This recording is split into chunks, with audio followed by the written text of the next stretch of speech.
Ramazon oyi rahmat oyi. Shu oyda siz yaxshilik qilishga ulgurdingizmi? Agar ulgurmagan bo'lsangiz, mana shu videoni oxirigacha ko'rsangiz, aniq men sizni bitta savobga sherik qilaman. Kim qaysi darddan qutulmoqchi bo'lsa, shu kasalga yordam bersin, Alloh undan shu kasallar nariroq qiladi inshaalloh. Aka, biza gematologiya kasalxonasiga kelganmiz. Ergashto'da kasallanib qolganlar, juda ham ahvollari yomon edi. Hozir alhamdulillah yaxshi bo'lib qoldilar. Ergashto'da lecheniyangiz taxminan qancha pulga aylanyapti? Ya'ni bitta lecheniya qancha pul bo'lyapti? Lecheniya har xil 8 milliondan 15 milliongacha bo'lyapti. 7 ta kurs lecheniya olib bo'ldik, xudo xolisa.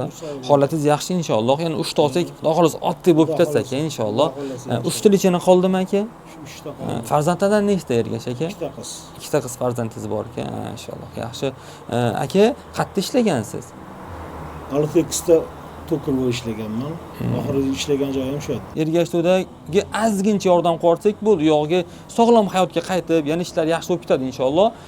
Ya'ni oqqon kasal bo'lganlar, bu kasalliklarni 3 ta lecheniyasi taxminan 45 million so'm pul bo'ladi akalar. Shu 3 tasi siz va bizni yaxshiligimiz uchun qolgan bo'lsa ham ajab emas. Akalar, yaxshilik qilish uchun hech qachon vaqt kechmas. Kelinglar, agarda hozir imkoniyatingiz bo'lib, shu Ergashdagi qancha bo'lsa ham o'zingiz hisobingizdan yordam bera olsangiz, pastda karta nomer qoldirganman. Lekin aka, imkoniyatingiz yo'qmi? Ya'ni hozir pulingiz yo'q yoki nimadir sharoitingiz noto'g'ri.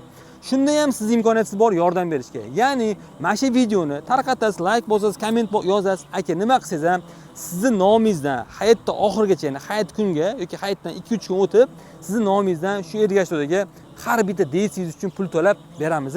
Ya'ni siz yaxshilikka sherik bo'lib qolasiz. Aka, videoga befarq bo'lmang. Pulingiz bo'lsa, pulingiz bilan, pulingiz bo'lmasa, hozirgi imkoniyatingiz bilan yordam bering, yaxshilikka sherik bo'laylik, Ramazon oyini go'zal holatda o'tkazaylik, hayotimizni go'zal o'tkazaylik, yaqinlarimizni har xil balo kulfatlardan Alloh o'zi saqlasin akalar. Assalomu alaykum.